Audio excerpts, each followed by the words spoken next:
Terve! Mä oon Leo Kankaanpää, mä oon Savonlinnan Nätkiltä, mä oon 16-vuotias koripalloilija. Oskari Mutikainen, 17 vuotta ja Savonlinnasta tuun. Mä oon Mirko Malinen Kerimäeltä, 16-vuotias. Kinnusen Jemi Savonlinnasta, 17 vuotta. Mun nimi on Arttu Leinonen, mä oon 16-vuotias ja ihan taas Savonlinnasta tuun.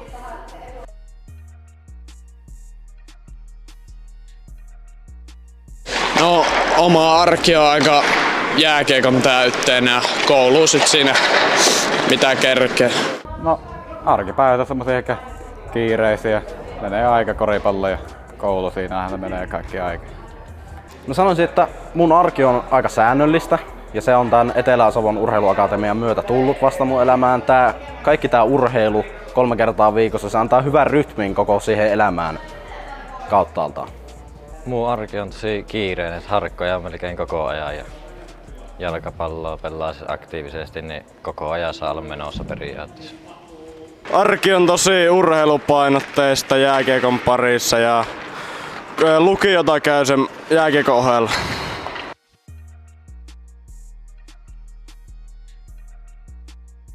Pelaan basket Savonlinnassa. Olen myös pelannut Mikkelin Namikassa, Saimaan basketissa ja viimeiset puoli vuotta kävin Helsingissä pelaamassa Torpan poikien kanssa. Mä pelaan tällä basket Savonlinnassa. Me pelaan STPS:ssä tuossa Savonlinnassa ja käyn edustuksen mukana, mutta pääasiassa B-junnuissa. Juniori Sapkossa U18. Juniori Sapko U18.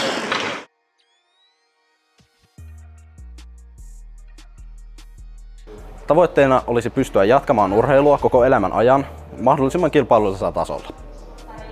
Mahdollisimman ylös tasollisesti päästä pelaamaan jalkapalloa, että mestarien liiga tietysti on se päätavoite ja ei haittaa vaikka vähän alaspäin jäisikin.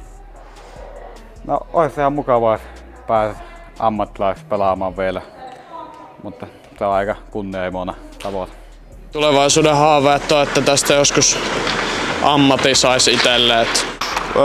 Pelata pitkään ja pysyä terveenä.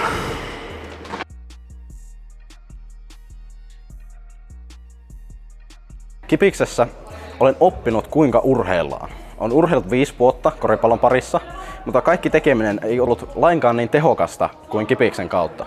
Olen oppinut kuinka palaudutaan, miten uni vaikuttaa tekemiseen, ravinto, kuinka harjoitellaan esimerkiksi voimaa tai kestävyyttä.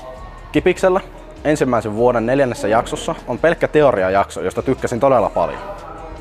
No, tämmöisen mahdollisuuden harjoittelua koulun yhteydessä ja sen nyt ainakin, että No se on antanut paljon niin kun, tietoa urheilusta enemmän, kun on ollut kaikki teoriatunnit ja näin. Ja sitten on tietysti salilla käyty ja lajitreenit alkanut, niin kun lajikohtaisestikin voimaa ja taitoa ja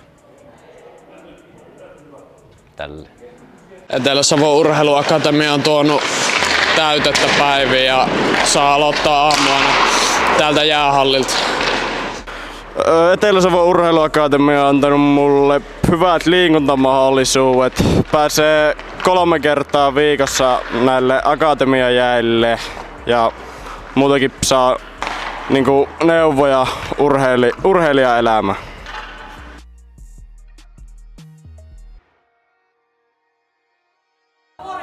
Olisi kiva joskus pelata Lauri Markkasen kanssa samassa seurassa. Ei oo mitään haaveseuraa tällä hetkellä. ei ole mitään tiettyä, että joku ammattilaisseura ihan mistä päin maailmaa hyvää. No Manchester United on yksi semmonen, mutta ei haittaa yhtään vaikka olisi jossain toisessakin. No ei oo tiettyä seuraa, mutta joku vähintään liigatasolla.